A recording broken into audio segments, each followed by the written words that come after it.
ఇక కాంగ్రెస్ ఎమ్మెల్యే వివేక్ కుటుంబంపై Balka Suman hot comment చేశారు. కాంగ్రెస్ బీజేపీ చీకటి ఒప్పందుందని ఎన్నికల ప్రచారం నిర్వహిస్తున్నాయని ఆరోపించారు. కేసీఆర్ది కుటుంబ పాలనని కాంగ్రెస్ పెద్దలు విమర్శించారు. కానీ ఇప్పుడు ఒకే పార్లమెంటు నియోజకవర్గంలో వివేక్, వినోద్ ఇద్దరికి ఎమ్మెల్యేలుగా ఉండడం, వివేక్ కుమారుడికి ఎంపీ టికెట్ ఇవ్వడం దీనికి అర్థమని బాల్క సుమన్ ప్రశ్నించారు. ఈ టైంలో కాంగ్రెస్ పార్టీలో పోయి చేసేది ఏముంటుంది?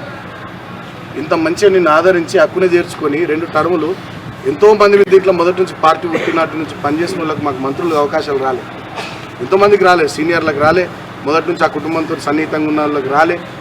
ఇవాళ నీకు ఒక అవకాశం వచ్చింది.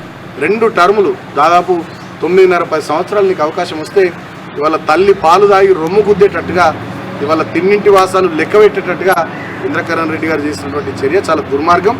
ఆయనకు తగిన రీతిలో బుద్ధి చెప్పాలి నిర్మల్ అసెంబ్లీ నియోజకవర్గ ప్రజలు. ఆయన ఏ కాంగ్రెస్ పార్టీలోకి పోయిండో ఆ కాంగ్రెస్ పార్టీని నిజంగా నామమాత్రంగా ఆ పార్టీకి అక్కడ ఓట్లు వచ్చేటట్టుగా ప్రజలు చర్యలు తీసుకోవాలి. ఆదిలాబాద్ పార్లమెంట్ సీట్ మీద డెఫినెట్గా ప్రభావం పడుతుంది. పెద్దపల్లి పార్లమెంట్ సీట్ మీద కూడా డెఫినెట్గా ప్రభావం పడుతుంది. కాంగ్రెస్ పార్టీ